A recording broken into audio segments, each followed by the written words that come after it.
Hello. The Divine Code reading for October 3rd, pages 235 and 236.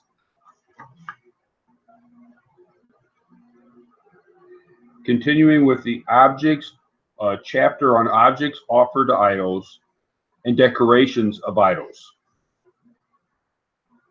Topic number 18.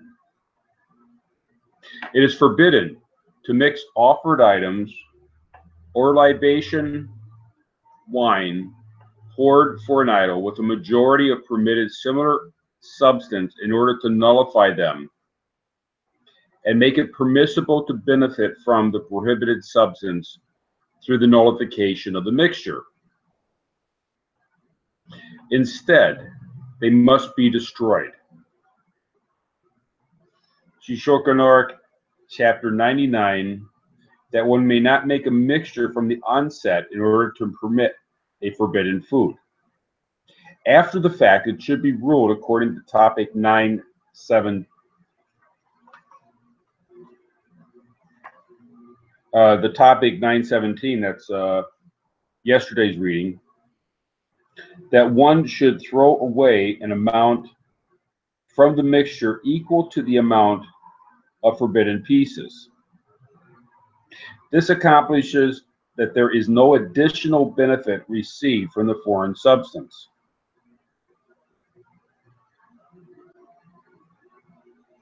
And that's discussed elsewhere earlier in the Divine Code. So if we have items that are not permitted because they were used for idols, we should not mix them with other items in order to nullify them. Although it does accomplish that, we shouldn't do that. Afterwards, in order not to benefit from the idol, the items that are prohibited due to idol worship, we should destroy the portion, an equivalent portion. Because if we take a bunch of items, if we take a bunch of idolatrous images of frogs, and we mix it with idolatrous images of frogs, or non-idolatrous images of frogs from a garden shop, we mix the two together so there's a majority of permitted items. The whole mixture becomes permitted, but we should destroy a similar proportion. If we're not able to distinguish which one is which, we should destroy a proportion so we're not benefiting from the idol worship. The same would be true for vessels and decorative items from idolatry.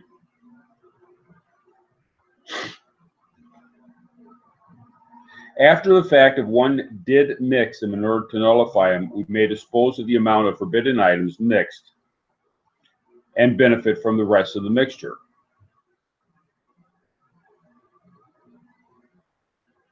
Topic number 19. For wine poured for an idol that later turned to vinegar, to the point that it is unfit to drink, the meat offered to an idol that became spoiled to the point that it is unfit for an animal to eat.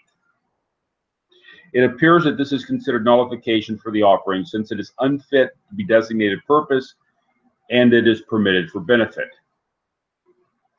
This appears to be the ruling for Gentiles, since the taste of wine or meat has already become lost and does not have the name wine poured for idol worship or meat poured for idol worship still associated with it. This is considered nullification for Gentiles, just as a nullification of an idol statue itself by cutting off its nose, etc. This was explained above in the last chapter. So if an object that is prohibited changes in such a way that we no longer call it by the same name, and this basically it changes what it is, then it's no longer the object that was used for idol worship, and would be considered permitted for benefit. Chapter 10. The prohibition against aiding idol worshippers. Topic number 1. It has previously been explained in Part 1, Chapter 4. Part 1, Chapter 4, that it is forbidden for a Gentile to cause another to transgress a prohibition of the Noahide commandments. Therefore, it is forbidden for them to instruct others to serve idols or to persuade or sway them to idol worship. That's the part that's described in the earlier section of the Divine Code. Likewise, it is forbidden to support or to be involved with anything connected to idolatry.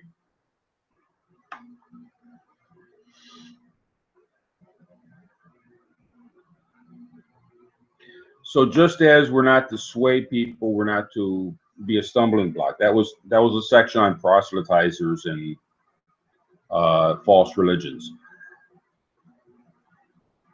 Just like we're not allowed to do that, we're also not allowed to do anything that helps the person. So we're not convincing the person to serve the idol at this point. The non-Jew is not convincing a person to serve the idol at this point. But now he's in a position where he can do something that helps them in their idol worship. We're not allowed to do that either. Topic number 2. The restrictions listed below apply only to gatherings that are hosted by those who would serve the idol during its festival day, or to gatherings that are hosted as a personal celebration that will involve an idolatrous service or ceremony with praise to an idol. But such restrictions do not apply to gatherings that are hosted on such occasions by those who are celebrating only out of a desire to follow a long-standing custom, so long as they do not praise, thank, or acknowledge any idols as deities. This is described in the Rambam, The Laws of the Worship of Stars and Idols, Chapter 9. So here they're distinguishing between someone that has a cultural affinity to a specific day, but they're not involved in the religious aspects of that day. It's just something that's become so prevalent within the culture. They celebrate, but they're not really thinking about the religious stuff. That would be permitted to partake in. But things that are of a religious nature, that would not be permitted.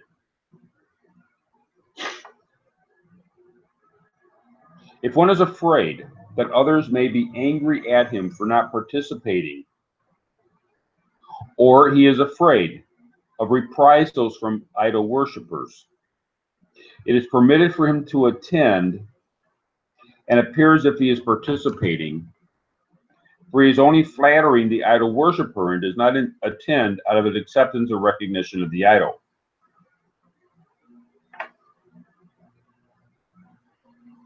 And this was described earlier also regarding attending the services in the chapter referring to the services.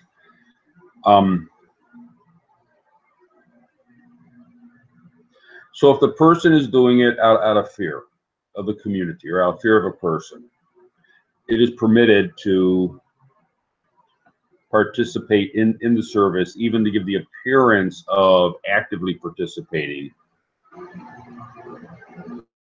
to appease whoever it is he's trying to appease. Rima on Shokanoric Yeridea, chapter 148.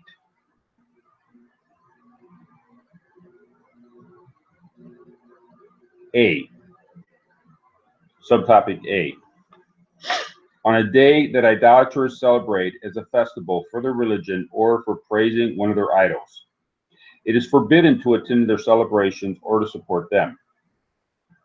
On a day they celebrate by giving each other gifts that by their tradition are in honor of their idol, it is permitted to participate in this if it is considered by both parties, the giver and receiver, as only a custom, with no connection to the idol. But it would be better from the onset not to give gifts on that day, since it would be strengthening the idolatrous custom. So if people just give gifts back and forth as part of the, this would be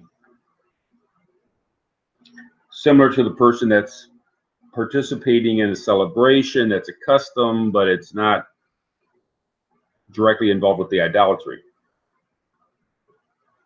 So the giving of gifts is a little bit more involved, because a person is giving a gift and someone else is receiving the gift. It's best not to be involved with that, because it's a little bit more actively involved in it than simply attending an office holiday party.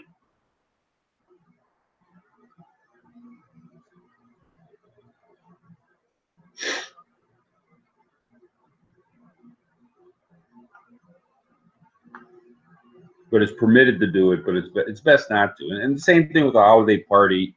It's best not to participate in such a, even if it's a secular festivity, but it's not prohibited to. It'd be a more pious thing not to participate in these things at all. If an idolater, subtopic B, if an idolater celebrates if an idolater celebrates a personal occurrence, such as a marriage of a child, in doing so makes a gathering in a house of idol worship or elsewhere to hold religious ritual or to praise his idol, it is forbidden to attend the celebration. So it's if a wedding or some other event, wedding is the most common in this regard, but if a wedding or some other event is being held and the idolatry is a big part of it, it's prohibited to attend that. It's not even a pot. Now, if the wedding is secular in nature and there's some kind of religious background or custom involved, but it's not really a religious gathering, that might be permitted, according, similar as, where it's permitted, but a pious person may want to avoid it. And also the whole thing about the families, if it creates hostility within the family, not to, there's a lot of things to balance out as to whether or not a person would actually attend, and if they attended, what would they do, or it's best not to attend if it has a religious nature to it.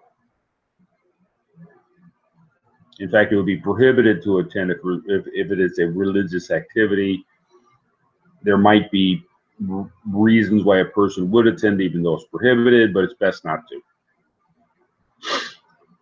Subtopic C. On a day when someone in an idolatrous family has died, and there is a commemorative funeral gathering, it is forbidden to attend if it is in a house of idol worship or in a house dedicated to an idol, or if there are religious items or incense being burnt, because it is obviously being done for the purpose of their idolatry.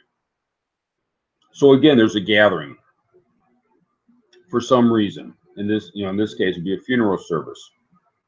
Funerals are one of the touch points where people get extra religious, as well as weddings and such. The same rules apply. It's prohibited to attend if it's going to create hostility in the community or with the family. There might be reasons to attend for that reason, but the best thing to do would be just to avoid it altogether. And that's, based on the amount of religiosity to it versus secular, a lot of times it's a mixture, but it's best just to avoid. Thank you.